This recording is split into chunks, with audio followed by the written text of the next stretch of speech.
Assalamualaikum warahmatullahi wabarakatuh. Perkenalkan, nama saya Rian Atmajaya dari Prodi Penjas Universitas Bengkulu. Baiklah teman-teman, pada kesempatan kali ini saya akan menyampaikan makalah saya yang berjudul tentang pengelolaan tenaga pendidik.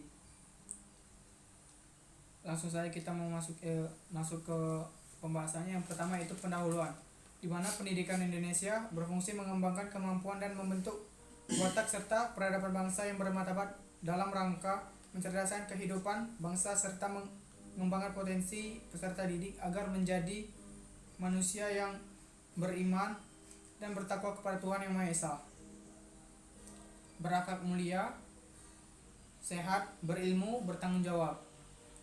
Hal ini berdasarkan fungsi tujuan pendidikan nasional yang tertuang dalam Undang-Undang Nomor 20 Tahun 2003. Hal tersebut tentu harus digandeng dengan peningkatan mutu tenaga pendidik dan tenaga kependidikan. Selama ini, berbagai pandangan dan pemikiran kurang terpusat pada tenaga pendidik dan tenaga pendidikan. Para ahli lebih sering membahas kurikulum, padahal masalah tenaga pendidik dan tenaga kependidikan jauh lebih penting daripada masalah kurikulum. Dalam hal ini, perencanaan pendidikan terdapat berbagai macam aspek yang sangat penting untuk dipertimbangkan, seperti perencanaan dari segi visi dan misi, kurikulum, lingkungan, sarpras, dan lain sebagainya. Ada satu aspek yang juga sangat urgensi untuk dibuat perencanaannya, ialah terkait tenaga dan pendidikan.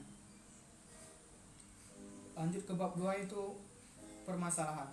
Dalam makalah ini akan menjelaskan lebih rinci terkait rumusan masalah baik dari pengertian pengelolaan tenaga kependidikan, rekrutmen dan ruang lingkup tenaga kependidikan, agar terciptanya tenaga pendidik dan kependidikan yang handal, profesional, sehingga membantu mewujudkan sistem pendidikan yang lebih baik lagi.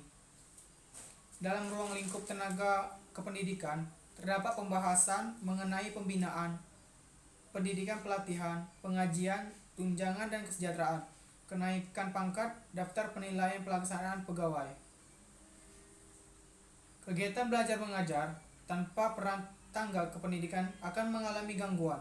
Karenanya, tenaga kependidikan perlu pengakuan dan penghargaan atas yang mengatur mereka. Tenaga kependidikan tidak akan berfungsi selama penghargaan tidak sesuai dengan usaha yang dilakukan. Maka dari itu, dengan mempertimbangkan peran tanpa pendidik dan kependidikan yang sangat penting tersebut, sudah selainnya dibuat suatu mekanisme perencanaan dan pengelolaan bagi dua profesi tersebut agar dapat mengembangkan kompetensi di bidang pendidik demi meningkatkan kualitas mutu pendidikan. Bab 3, pembahasan. Yang pertama itu pengertian pengelolaan tenaga pendidik, di mana pengelolaan tenaga pendidik merupakan rangkaian aktivitas yang integral bersangkut paut dengan masalah perencanaan, perekrutan, penempatan, pembinaan atau pengembangan penilaian dan pemberhentian tenaga pendidikan dalam suatu sistem kerjasama untuk mencapai tujuan pendidikan dan mewujudkan fungsi sekolah yang sebenarnya. Menurut Undang-Undang Nomor 23 Tahun 2003 tentang Sistem Pendidikan Nasional, Pasal 1 Ayat 5 dan 6, yang dimaksud dengan tenaga kependidikan adalah anggota masyarakat yang mengabdikan diri dan diangkat untuk menunjang penyelenggaraan pendidik, sedangkan pendidik adalah tenaga kependidikan yang berkualifikasi sebagai guru, dosen, konselor, pamong pelajar, widya siswara, tutor, instruktur, fasilitator, dan sebutan lain yang sesuai dengan kemampuan dan bidang tersendiri. Tenaga kependidikan ialah orang yang berpartisipasi dalam penyelenggaraan pendidikan di suatu pendidikan, walaupun secara tidak langsung terlibat dalam proses pendidikan. Di antaranya, yang pertama itu wakil ataupun wakil kepala urusan, umumnya mendidik, yang mempunyai tugas tambahan dalam bidang yang khusus untuk membantu kepala satuan pendidikan. Yang kedua, tata usaha, yaitu tenaga kependidikan yang bertugas dalam bidang administrasi instansi Bidang administrasi yang dikelola diantaranya administrasi surat menyurat dan pengasripan. Yang ketiga yaitu laboran, adalah petugas khusus yang bertanggung jawab terhadap alat-alat laboratorium. Yang keempat, pustakawan, yaitu pelatih ekstrakurikuler, petugas keamanan ataupun penjaga sekolah, petugas kebersihan, dan lainnya. Yang kedua itu tenaga kependidikan. Tenaga kependidikan yang berkualifikasi sebagai guru, dosen, konselor, dan yang lain sebagainya ialah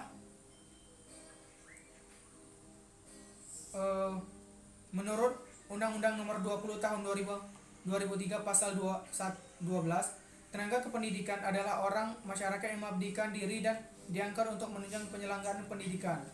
Undang-Undang Nomor 20 Tahun 2003 Pasal 1 Bab 1 Ketentuan Umum 3 merupakan tenaga yang bertugas merencanakan dan melaksanakan administrasi pengelolaan, pengembangan, pengawasan, dan pelayanan teknis untuk menunjang proses pendidikan.